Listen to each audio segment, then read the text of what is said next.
Right, gardening gurus, Ben here again.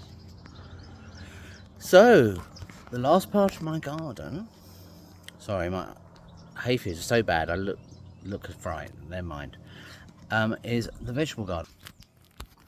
So, that's where I came up to last time, wasn't it? The archway. Now, this is the first year of a vegetable garden. So I'm learning stuff as I go along, and it's not looking amazing, but it's lovely. I've got some pots down here as well. Got a couple of oak trees there in pots, which I've had from my last house, which I just can't bear to not have anymore, but really ought to plant them out so that they've got some, they can grow away and be happy. But anyway, I've got to find the right place for them first.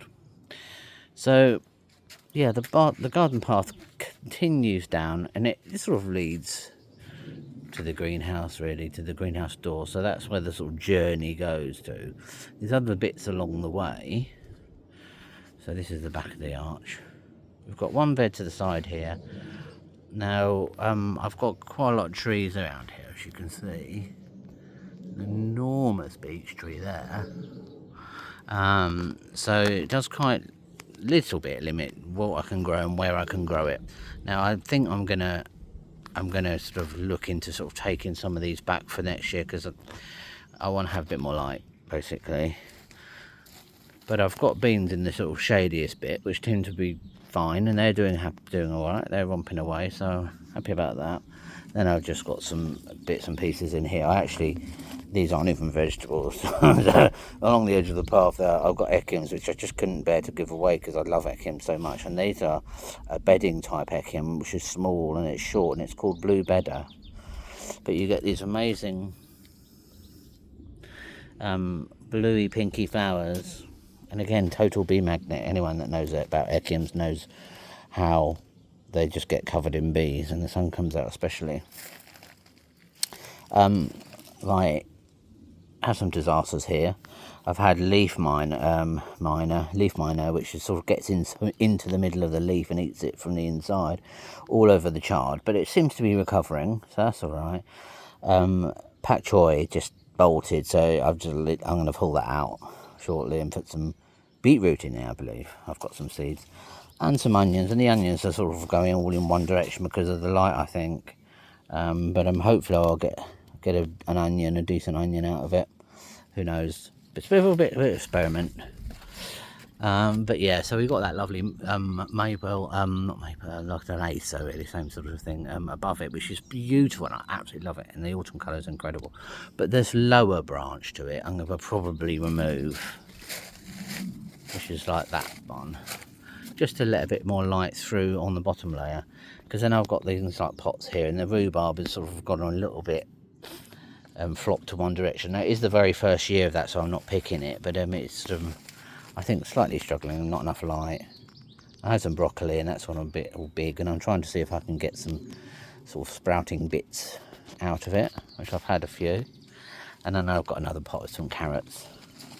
And alongside this bed here, on the other side of the little path, is a lovely obelisk. Now, I always make my obelisks, and I'm very lucky to live in Kent, because we have this part of Kent is very, very, very well known for its growing of the Kentish cobnut, and every year the cobnut is pruned, and you get these I think they call them wands. I was going to say whips, but they're wands, and they're like a sort of a lovely big straight long sort of sapling type sticks that they have to prune them off, and they prune them back to a particular shape, which is called a plait. Which is why somewhat often that is used in the names of places around here. So you've got the cobnut plaits, and I've got someone lovely neighbour around here called Kathy. She gives me all her prunings, and I make these lovely obelisks. I'll give them away, and I just use them a lot. You know, they're really good. They're really handy things. So this one, I've got sweet peas. I've got nasturtiums going up it as well. I've got all sorts of bits that I've just poked in there that I've had left over. So it's just really pretty. I love it. And I love to see the sweet peas. They're just coming out now.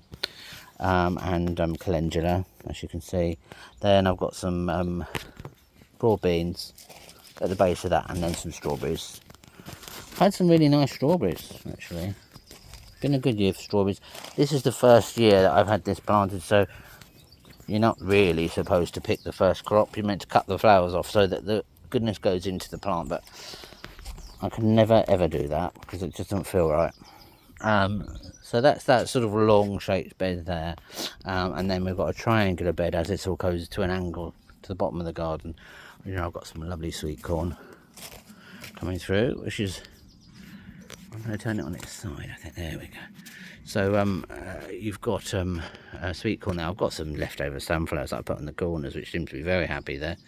But the sweet corn, because it's higher up this raised bed, is really happy. It's romping away. And it is literally nothing like homegrown sweet corn. And then on the corner bit here, I've got a what's it called, a courgette, and a couple of pumpkins, which are going to let sort of scramble through the underneath of the sweet corn. Then I've got some fruit along the side of the fence here, so I'm trying to really squeeze in a lot of, as much as I can. I've got all red currants, white currants, black currants. I've got black berries, which those big enormous cultivated blackberries, which I just think are one of my absolute favourite soft fruits. There's flavour and juiciness, which I'm going to have to cover because otherwise they'll be eaten up completely by the birdies. Right in the very corner here, which is a scruffy old corner, but I'll show you it anyway. I've got a sort of cold frame there, and I made that cold frame with an old shower screen from the house when I renovated the house. So it's really quite a useful thing to have, actually. So this is a very, very far corner of the garden. Go back down the side of the greenhouse. Oh, by the way, this obelisk here, I'm growing morning glories. I think there's one somewhere. I thought there was one blooming. Oh, it's gone. And this dianthus seems to just appear from nowhere all the time. So there you are, looking over to the other side of this brick central path, and that's a little building I built there as an art studio. I had great fun in doing that, and I had great fun doing creations inside it as well. And one day I might show you that as well. Okay, so there's a bit of a mess around here. I've got bits and pieces laying around. Down the other side is this interesting little corner, a little shady corner as well, which is another opportunity, of course, to have a little sit and maybe a little beverage of some kind. But it's covered by this lovely rumbly rose, which is still in flower, which doesn't last, but it's so special when it comes out, and it goes all the way over, and you've got this lovely, let me sit on this chair. If I sit down, I'm sort of covered over by that lovely plant. Get a bit of shade. And I've got a couple of other bits there, with some lettuce and some peas and some whatevers. And on that wall I've got a trained Victoria plum, which really fruits well along there in the heat. This rose bed here, I've got a fire pit on at the moment, so that's being used for that instead. For every scrap of space is used. Got more pumpkins and things down there, which I'll let ramble around the garden. An apple tree against here, that's a eating apple. My water butt here, which I made a little basic blue plastic water butt that I made a nice corrugated cover to it, so it looks vintagey and fun. Yep, so last of all, going into the greenhouse here, tomato plants, just like I have out here. Actually, I didn't mention that. I've got some tomato plants there, 6 of them. I've got another 6 in here. A couple of cucumbers to ramble up this way a bit. I've got a few bits and pieces still left to go out, and some seeds coming along. But nothing too exciting going on in here. But everything's growing. Everything's growing very nicely. A couple of pumpkins I'll let ramble. So that's it. And you can just see now how this path connects to the rest of the garden. Hello, you. That's pumpkin as well. Coming up to the garden, that is really the entirety of the entire garden. It's been an absolute pleasure to show you. Oh, I think that was a pigeon. The other thing is I have lots of bird feeders in. Got about 3 bird feeding stations in the garden. I get loads of lovely birds off nuthatches and woodpeckers and all sorts of gorgeous things. We're very lucky around here to have some really decent woodland and things like that. So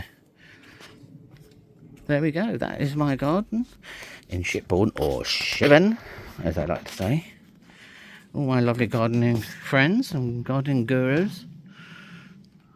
That is it. I'm signing off. Bye for now. Bye.